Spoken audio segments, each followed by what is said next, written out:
이발질하라고 게 무장시키는 거야.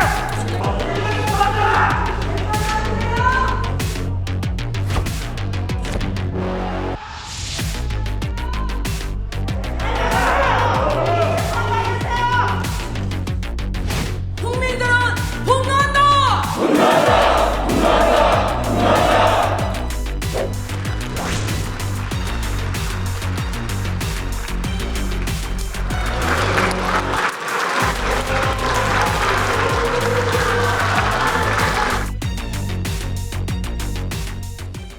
김희정 의원님, 네. 오늘 저 자리에 계셨습니까?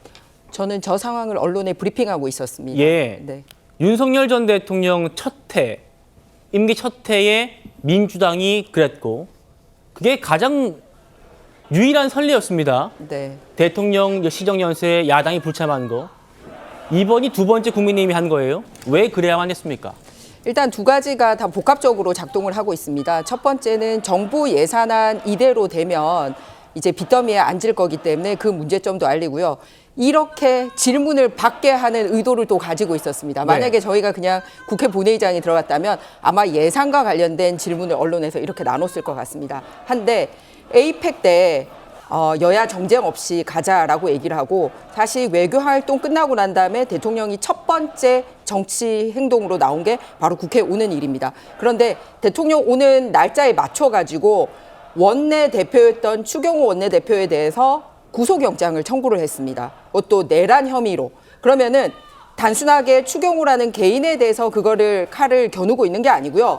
추경호 원내대표를 그렇게 구속하고 검찰이 압박을 한 다음에 우리 국민의힘, 즉 제1야당 전체를 상대할 수 없는 그런 당으로 몰고 가고자 하는 프레임을 짜고 있는 것입니다. 그러니까 겉으로는 내가 국회 나가서 시정연설할게 라고 하면서 사실은 뒤로 이렇게 야당에 대해서 정치 보복하는 일을 하고 있다는 겁니다. 그런데 그게 비단 전 원내대표였던 추경호 원내대표에게만 그런 게 아니라 대선 후보였던 김문수 후보에 대해서도 검찰에 불구속 송치를 했습니다. 딱 발맞춰서. 어떤 내용이냐면 네. 수서역에서 노동자 5분에게 예비 후보로서 명함을 드렸다라는 내용입니다. 그게 본선거 때는 상관이 없는데 예비 후보 때는 그 역사에서 명함을 돌리는 게 위반이 될 수 있거든요. 그러면 보통 이 정도는 현장에서 선관위 그냥 이 주의 정도 하고 넘어가는 일입니다. 그런데 이거를 검찰이 송치를 했습니다. 아울러서 지난번 명절 때 역시 당대표 역할에 해당이 되는 권영세 비대위원장이 언론인들에게 당대표로서의 명절 선물을 한 걸 가지고 역시 선거법 위반이라고 하고 조사에 들어갔습니다. 뭐냐면 전직 원내대표 그리고 당대표 역할인 비대위원장 그리고 대통령 후보 모두에게 자기들이 가지고 있는 사법 리스크에 비하면은 정말 미미한 선관위 주의 경고 조치도 필요하지 않는 그래서 사실상 전혀 문제가 없다고 처리됐던 부분에 대해서 딱 발맞춰서 다 검찰 수사 들어가고 조사 들어가고 니네들 법 문제 있어 이런 식으로 압박을 하고 있는 겁니다. 네. 즉 파트너로서 국정의 동반자로서 제1야당을 전혀 인정하지 않는 모습을 보이고 겉으로는 그냥 국회에 나와서 이렇게 번드르르한 말만 하는 거죠. 이렇게 빚잔치를 한다라든지 어떻게 빚을 갚을 건지 이런 얘기는 또 전혀 없습니다. 그래서 이런 부분에 대해서 우리가 정말 국회 안에서 표결이나 이런 걸로는 도저히 이겨낼 방법이 없습니다. 그래서 자유민주주의가 죽었다. 검은 옷 입고 이렇게 알리면 국민들이 국민의힘은 왜 그럴까 하고 관심 가지시면 오늘 저한테 이렇게 발언 기회 주시지 않습니까? 그래서 정말 국민들께 호소하고자 저런 모임을 만들었습니다. 예, 김희정 의원님 말씀 들으셨죠? 국민의힘은 어제 내란 특검이 추경호 전 원내대표에 대한 구속영장을 청구한 걸 이걸 가장 문제 삼고 있습니다. 들어보시죠. 조은석 특검 어제 구속영장 청구로 저는 그 생명이 다했다고 생각합니다. 어제 특검의 브리핑을 보면 직권남용, 권리행사, 방해 혐의는 다 빠져 있습니다. 티끌을 모아서 어떻게든 내란이라는 고향이라도 만들어 보려고 했지만 이제 그 티끌마저도 다 날아간 상태가 돼버렸습니다. 이재명 정권이 이제 터널로 들어가야 할 시간입니다. 아시는 것처럼 공직선거법 위반 사건 재판 한 번만 하면 이재명은 대통령이 아니라 그냥 이재명으로 돌아갈 것입니다. 이번이 마지막 시정연설이 되어야 합니다. 정권의 충견 조은석 특검이 추 대표에 대해서 없는 죄를 만들어서 짜맞춘 답정너식 영장을 쳤습니다. 영장도 부실하기 짝이 없습니다. 정말 저는 법조인은 아니지만 저도 그런 영장을 만들 수 있겠습니다. 누군가가 애지중지 하시는 분의 말씀처럼 이제 전쟁입니다. 내란 특검은 160쪽에 달하는 영장 청구서에서 추경호 전 원내대표가 이렇게 계엄 해제 표결을 방해했다고 적었습니다. 작년 12월 4일 새벽 0시 3분 한동훈 전 대표에게 전화를 걸어서 아래로 내려와달라. 본회의장 안에 있는 사람을 빼냈다는 거죠.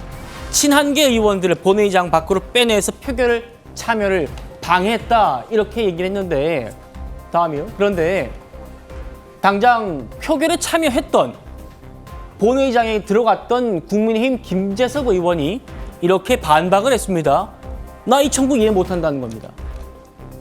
표결에 참여한 나도 경찰 이외에는 방해 요소가 없었다. 경찰이 그때 본회의장 국회 울타리 막고 있었잖아요. 표결에 참여하지 않는 의원들도 인파 때문에 진입 못했을 뿐이다. 이렇게 얘기를 했습니다. 구자영 변호사님. 김재섭 의원이 또 뭐라고 했냐면 특검팀이 자신이 없는지 이 브리핑을 하다가 이번엔 표결 방해가 아니라 표결 장애라는 표현을 썼다. 이런 것도 문제 삼고 있는데요.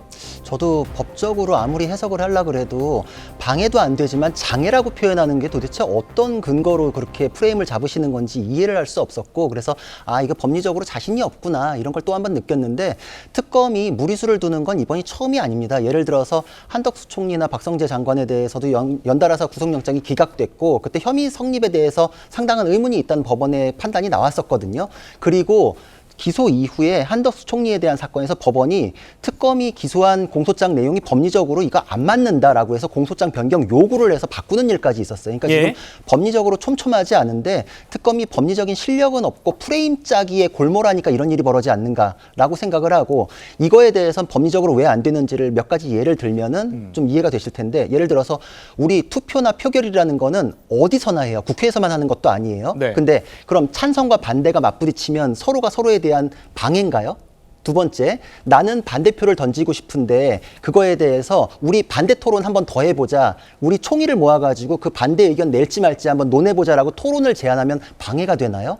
세 번째, 그러면은 우리 당론으로 이거 보이콧하자. 보이콧하는 것도 찬성 반대와 똑같은 어떤 의사표시니까 네. 보이콧하자 그럴 때 당론에 반대돼가지고 나는 표결하겠다고 들어가는 또 그런 의원들 보셨을 거예요. 네. 그럼 그 의원들에 대해서 우리 나가야 된다라고 한 사람은 방해 행위가 되나요? 여태까지 그런 게 법적으로 문제가 되는 거였으면 그런 사람들을 전부 다 공무집행 방해죄로 처벌한다는 논리가 있었어야 돼요. 근데 여태까지 그런 거 형사처벌에 대해서 언급이나 한번 해봤나요? 근데 이건 갑자기 방해가 되고 토론을 제안하거나 의총을 위해 가지고 총의를 모아보자라는 제안이 방해 또는 장애, 그래서 내란의 중요 임무 종사까지 연결된다?